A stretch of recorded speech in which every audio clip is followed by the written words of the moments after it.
अब हम लोग बात करते हैं अपने नेक्स्ट टॉपिक के बारे में।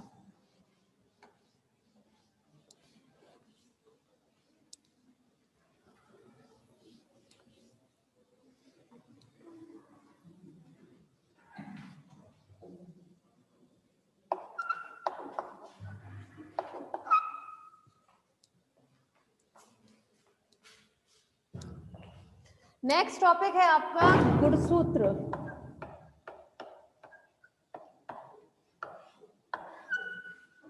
ठीक है, तो गुणसूत्र जो है इसे हम इंग्लिश में बोलते हैं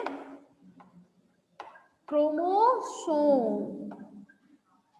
ठीक है, गुणसूत्र को हम और भी नाम से जानते हैं, जैसे इसे हम बोलते हैं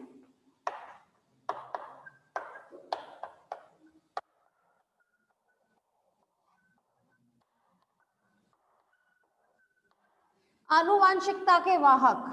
ठीक है, क्या बोलते हैं? आनुवांशिकता के वाहक, और इसे हम इंग्लिश में बोलते हैं हेरिडिटी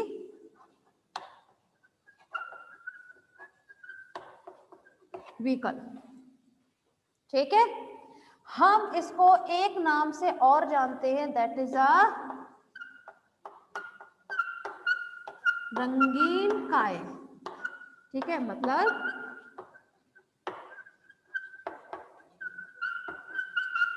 कलर्ड बॉडी। ठीक है, अब पहले बात कर लेते हैं जरा इन्हीं नाम के बारे में कि गुणसूत्र मतलब क्रोमोसोम को हम आनुवांशिकता के वाहक क्यों कहते हैं, कोई बता सकता है?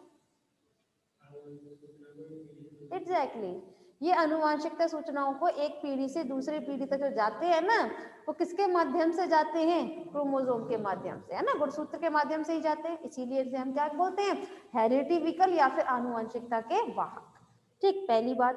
नेक्स्ट है, इसको हम रंगीन काय कहते हैं, क्यों? कलर्ड बॉडी से हमने क्यों कहा है? देखिए, नाम में ही छुपा हुआ है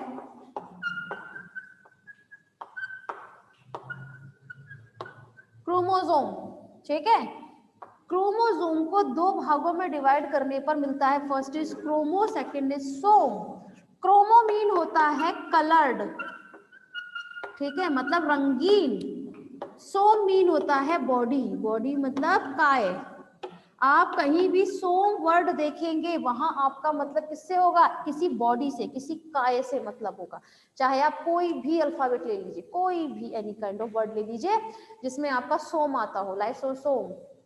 ठीक है, या आप कोई भी ऐसा शब्द ले लीजिए जिसमें सोम आता हो, तो उसमें क्या हो जाता है? उसका मतलब एक बॉडी से, एक काय से मतलब हो जाता है। ठीक है ना, फैगोसोम बनता था, पिनोसोम बनता था।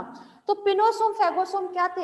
एक काय तो थे, बॉडी ही तो बनते थे वहां पर। ठीक है ना, तो यहाँ पर कलर्ड बॉडी हम क्यों कहते हैं? क्योंकि क्रोमोसोम, ठीक है ना, क्रोमो मतलब होता है कलर्ड, रंगीन, और काय सोम मतलब होता है आपका काय। ठीक है, कोई परेशानी नहीं। जब हम लोग क्लास बात करें इसमें खोज के बारे में, ठीक है, तो इसकी जो खोज थी वो एक साइंटिस्ट थे जिनका नाम था हॉफ, है क्या नाम था? क्या नगेली? हाँ, नगेली नहीं था, नागेली नहीं था, एक साइंटिस्ट थे जिनका नाम था हॉफमीस्टर। ठीक है, हॉफमीस्टर ने सबसे पहले इन्हें एक पादप में, एक पॉलन ग्रेन में देखा था, पहली बात। ठीक है, लेकिन आप किसी किसी बुक में स्ट्रॉसबर्गर का भी नाम सुनोगे, है ना? क्यों? स्ट्रॉसबर्गर ने भी की थी खोज, लेकिन उन्होंने की थी एनिमल सेल में। ठीक है, और उन्होंने की थी पादप सेल में, अंतर है। अब चूंकि आप लोग पढ़ते हो कहीं स्ट्रॉसबर्गर का नाम, तो इसलिए पढ़ते हैं क्योंकि हम लोग जूलॉजी की स्टडी करते हैं, जंतु विज्ञान की। तो जंतु विज्ञान के क्षेत्र में सबसे पहले किसने किया था? स्ट्रॉसबर्गर ने। ठीक है, लेकिन अगर हम लोग ओवरऑल देखें तो सबसे पहले किया था हॉफमीस्टर ने, लेकिन इन्होंने किसी एक पादप में देखी थी। इतना डिफरेंस है। ठीक है, तो कंफ्यूज होने की जरूरत नहीं है। समझ में आया? चलो आगे बढ़ते हैं हम। ये तो बात रही हॉफमीस्टर के बारे में। अब हम लोग बात करते हैं इसमें नंबर, नंबर मतलब संख्या। तो क्लास जब हम लोग बात करें संख्या के बारे में, तो सबसे ज्यादा क्रोमोसोम जिसमें प्रेजेंट होते हैं वो होता है रेडियोलेरियल।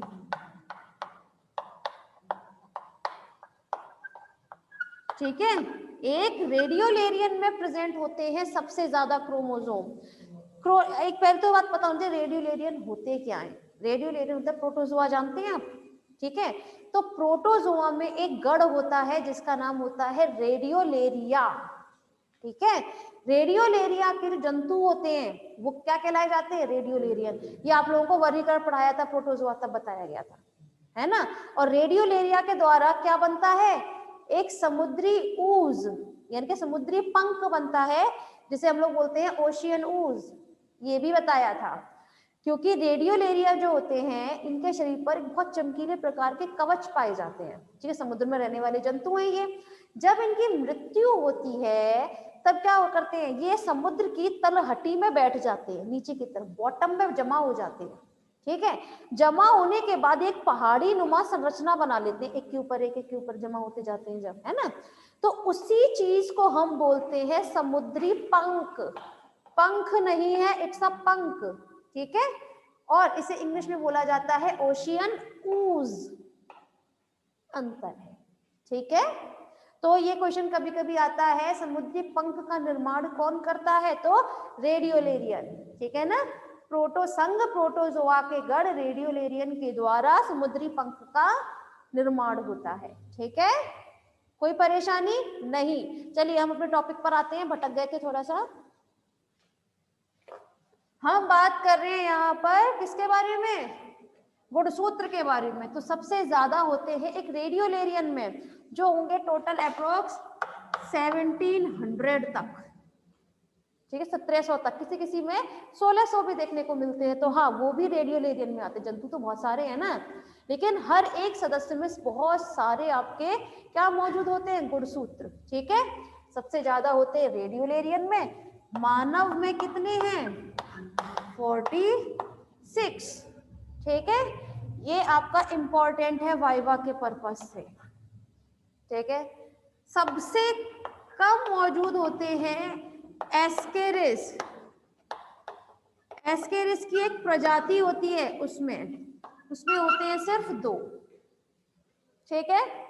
सबसे कम होते हैं, एक एस्केरिस की एक प्रजाति होती है, उसमें होंगे सिर्फ और सिर्फ 2, और सबसे ज्यादा होते हैं रेडियोलेरियन जंतुओं में, ठीक है। अब हम लोग बात करेंगे इसकी साइज की। साइज मतलब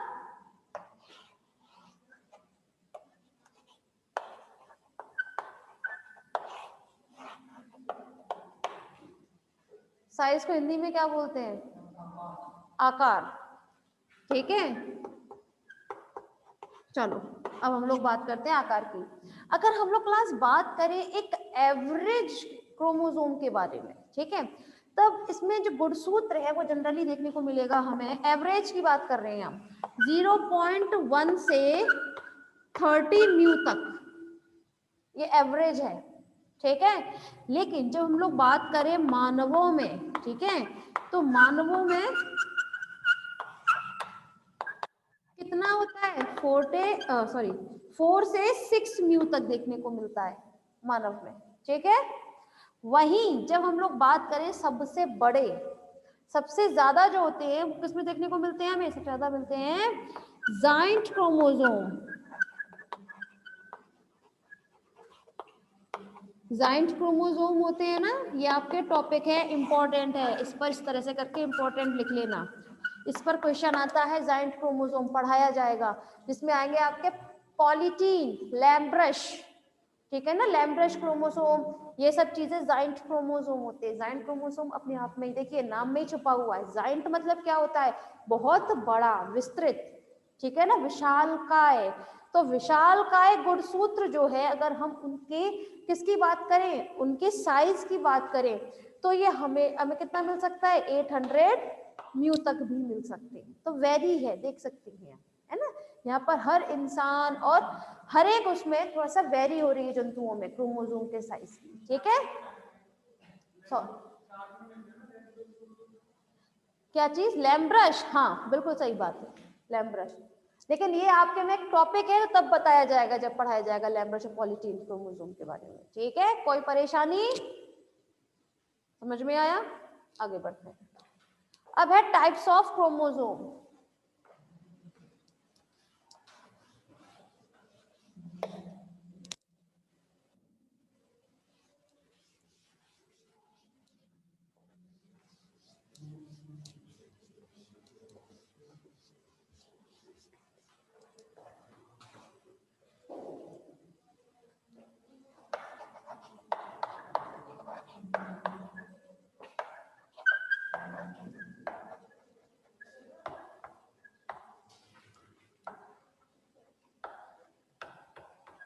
गुणसूत्र के प्रकार, ठीक है।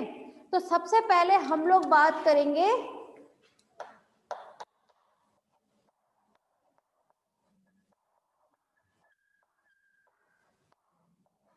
सेंट्रोमियर की स्थिति के आधार पर, ठीक है। सेंट्रोमियर की स्थिति जहां पर होगी, ठीक है, उसी के आधार पर यहाँ पे टाइप्स जो है क्रोमोसोम के वो बहुत अलग हो जाते हैं।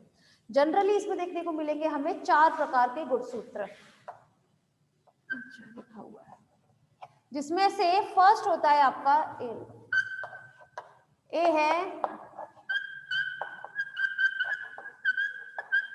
टीलोसेंट्रिक,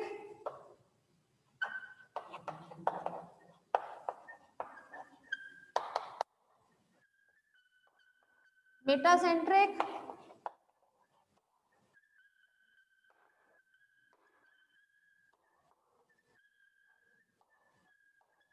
सब मेटासेंट्रिक, इन्हें हिंदी में भी ऐसे लिखते हैं, टीलोसेंट्रिक, मेटासेंट्रिक, सब मेटासेंट्रिक, ठीक है।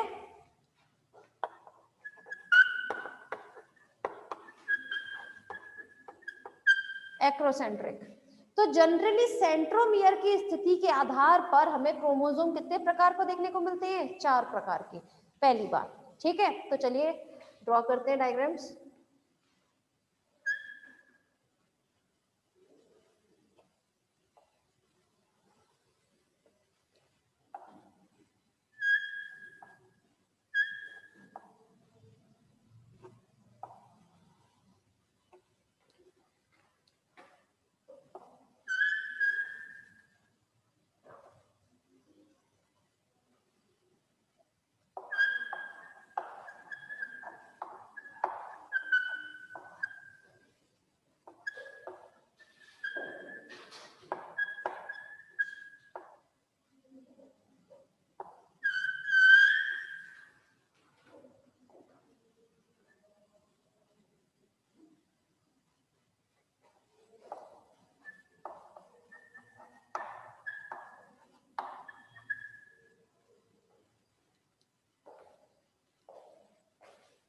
ठीक है, ड्रॉ कर लिया सभी ने?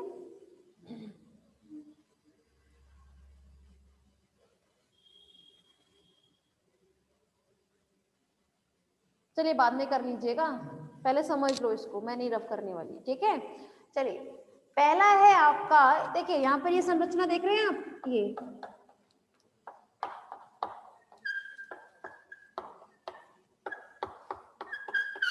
ये होता है आपका सेंट्रोमियर, ठीक है।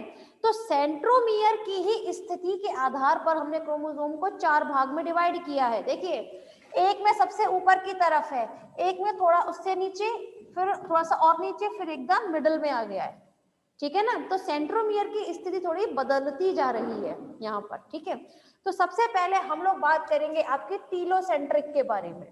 टीलोसेंट्रिक नाम में ही छुपा हुआ है, टीलो, अगर मैं हिंदी बात करूं तो टीला समझते हैं आप, सबसे ऊपर टीले पर, ठीक है। तो अगर आपका सेंट्रोमियर सबसे ऊपरी हिस्से में मौजूद हो, ठीक है, टीले पर चढ़ा हुआ है अगर, तो उसे हम बोलते हैं टीलोसेंट्रिक। इसमें सिर्फ और सिर्फ आपकी एक ही भुजा होती है, जिसे आप इसको लॉन्ग आर्म कहे, ठीक है, क्योंकि इसमें शॉर्ट आर्म तो है ही नहीं, छोटी भुजा तो इसमें है ही नहीं, तो इसमें सिर्फ एक ही भुजा उपस्थित होती है, पहली बात। नेक्स्ट है मेटासेंट्रिक, ठीक है। मेटासेंट्रिक की क्लास जब हम लोग बात करते हैं, नाम में छिपा हुआ है, मेटा मीन है जब आपका सेंट्रोमियर जो है, ठीक है, सेंट्रोमियर आपके क्रोमोसोम को 2 बराबर भागों में डिवाइड करता हो, ठीक है। इसमें लॉन्ग आर्म शॉर्ट आर्म का काम नहीं है, छोटी भुजा बड़ी भुजा नहीं है। क्यों नहीं है? क्योंकि दोनों भुजा बराबर है ना, दोनों भुजा बराबर है, तो आप कह ही नहीं सकते कौन सी छोटी है कौन सी बड़ी है, ठीक है। तो यहाँ पर जब आपका सेंट्रोमियर बिल्कुल क्रोमोसोम के बीचों बीच स्थित हो, तो उसे हम क्या कहते हैं? मेटासेंट्रिक। कोई परेशानी नहीं। नेक्स्ट है आपका सब मेटासेंट्रिक, ठीक। सब मेटासेंट्रिक की जब हम लोग क्लास बात करें, तब ये जो सेंट्रोमियर है, थोड़ा सा एक भुजा की तरफ शिफ्ट हो जाए जब, ठीक है, तब ये भुजा जो है दो भाग में डिवाइड हो जाती है, छोटी भुजा और बड़ी भुजा में, ठीक है। ये रहा डायग्राम, ठीक है। इसमें क्या है, एकदम नजदीक नहीं है, मगर हाँ इसने बीचों बीच में ना होते हुए थोड़ा सा उससे ऊपर की तरफ स्थित होता है, ठीक है। तब इसमें दो भुजाओं का निर्माण होता है, छोटी भुजा और बड़ी भुजा में। नेक्स्ट है आपका एक्रोसेंट्रिक। एक्रोसेंट्रिक मीन होता है क्लास, जब आपका सेंट्रोमियर जो है, ठीक है, वो कहां पर स्थित हो, आपका एकदम छोटी आर्म के ऊपर की तरफ ही स्थित हो, ठीक है। इसमें छोटी भुजा बहुत ही ज्यादा छोटी होती है, मगर होती जरूर है। ये नहीं कहूंगी कि इसमें छोटी भुजा बिल्कुल दिखती नहीं, अदृश्य रहती है, वो गलत होगा। दिखती है पर वो बहुत ही ज्यादा छोटी होती है, ठीक है। तो इस प्रकार की जो संरचना होती है उसे हम किस में रखते हैं, एक्रोसेंट्रिक में, ठीक है। आप लोग चाहें तो इन सबके नीचे इनके नाम लिख लीजिएगा, याद करने में आसानी रहेगी, ठीक है।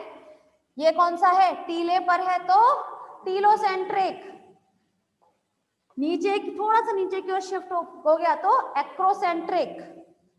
दो भुजाओं में विभाजित कर दिया है सेंट्रोमियर ने तो क्या कहेंगे, सब मेटासेंट्रिक। नेक्स्ट होता है जो दोनों भुजाओं को इक्वल भाग में डिवाइड करे तो होगा आपका मेटासेंट्रिक, ठीक है। तो चारों को लिख लेना। पहली बात, एक खास बात और समझे क्लास, जब हम सेंट्रोमियर के आधार पर क्रोमोसोम को डिवाइड करते हैं इनके प्रकार में, ठीक है, तब ये जो क्रोमोसोम होते हैं जनरली हमें देखने को मिलते हैं एल शेप या फिर वी शेप, ठीक है। दो आकार के देखने को मिलते हैं। लग रहे हैं आपको कहीं से, नहीं लग रहे, होते हैं। अब बताते हैं कैसे। देखो पहले एल की बात कर लेते हैं। इसके इस कॉर्नर पे अगर मैंने एक सेंट्रोमियर लगा दिया, ठीक है, तो यहाँ पे दो भुजाओं में विभाजित हो गई, छोटी भुजा बड़ी भुजा। कौन सा प्रकार है आपका, सब मेटासेंट्रिक, ठीक है।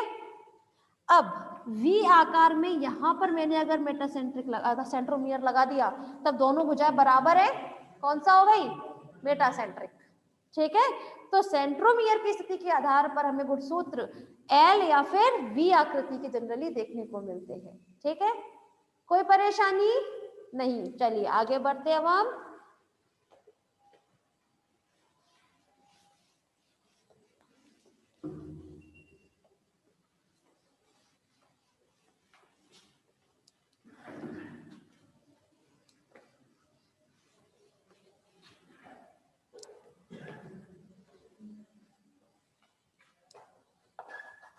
नेक्स्ट है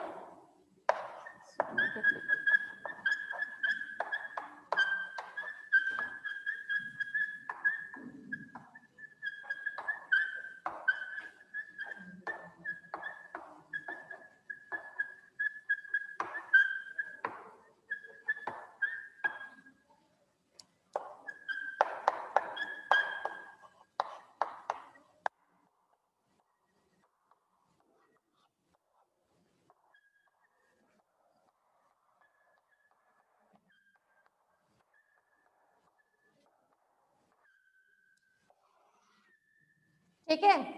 अब जो है आपका प्रकार that is a somatic chromosomes and sex chromosomes, ठीक है, जिन्हें हम हिंदी में बोलते हैं कायिक गुणसूत्र व लिंग गुणसूत्र, ठीक है। चलिए अब बात कर लेते हैं हम लोग। पहले हम बात करेंगे आपके सोमेटिक क्रोमोसोम्स के बारे में, ठीक है। तो सोमेटिक क्रोमोसोम मतलब हमारी कायिक कोशिकाओं में, कायिक कोशिकाओं में जो क्रोमोसोम्स पाए जाते हैं, ठीक है, उन्हें हम क्या कहते हैं, सोमेटिक क्रोमोसोम मतलब कायिक गुणसूत्र। भाई कायिक कोशिकाओं में कौन से पाए जाएंगे, कायिक गुणसूत्र पाए जाएंगे, ठीक है। कोई परेशानी नहीं। वहीं जब हम लोग बात करें लिंग गुणसूत्र की तो ये किसमें मौजूद होते हैं, बताओ।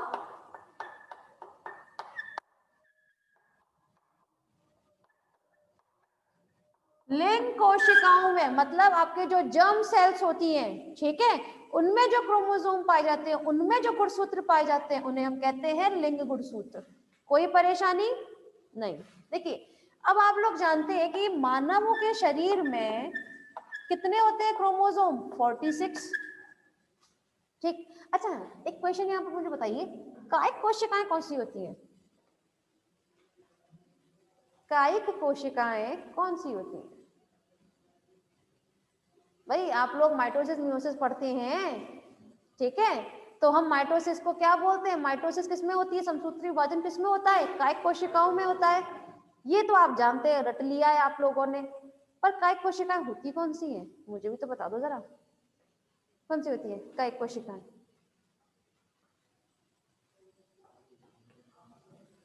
सुनाई नहीं दिया था, तेज बोल दो, मैं भी सुन लूं भाई। हैं? नहीं पता? हाँ तुम कुछ बोलने वाली थी, बोलो। हाँ कुछ बोल रहे हो ना, बोलो। देखिए जब हम लोग क्लास बात करें आपके सोमैटिक सेल्स के बारे में, कायिक कोशिकाएं आपकी हाथ पैर इन सब में है, ये कायिक कोशिकाएं हैं। आप आंख नाक, ठीक है, ये सब कायिक कोशिकाएं हैं। वही जर्म सेल्स जो होती है ये आपके रिप्रोडक्टरी सेल्स होती है, ठीक है, जो आपके रिप्रोडक्शन में मदद करती हैं। समझ में आया?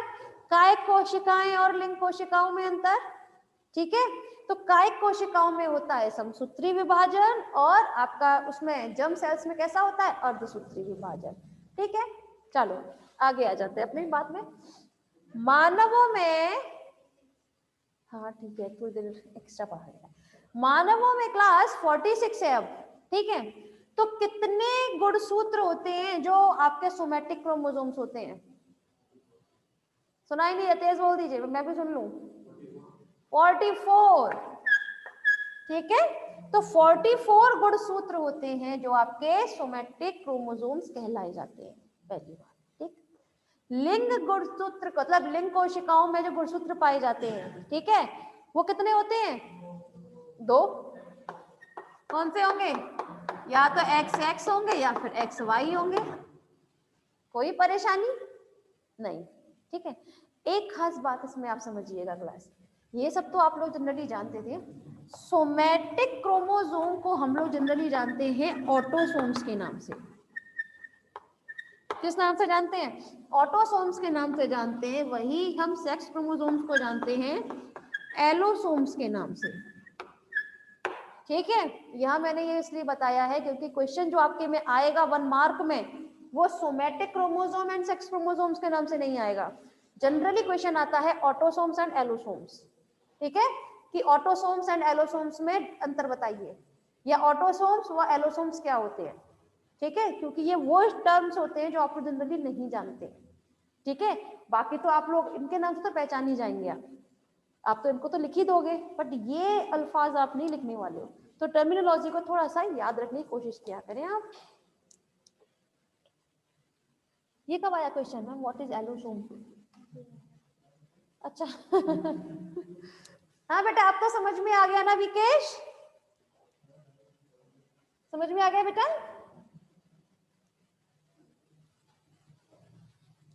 ठीक है, कोई परेशानी अब नहीं? तो चलिए क्लास आज के लिए बस इतना ही, बाकी हम लोग कल बात करते हैं।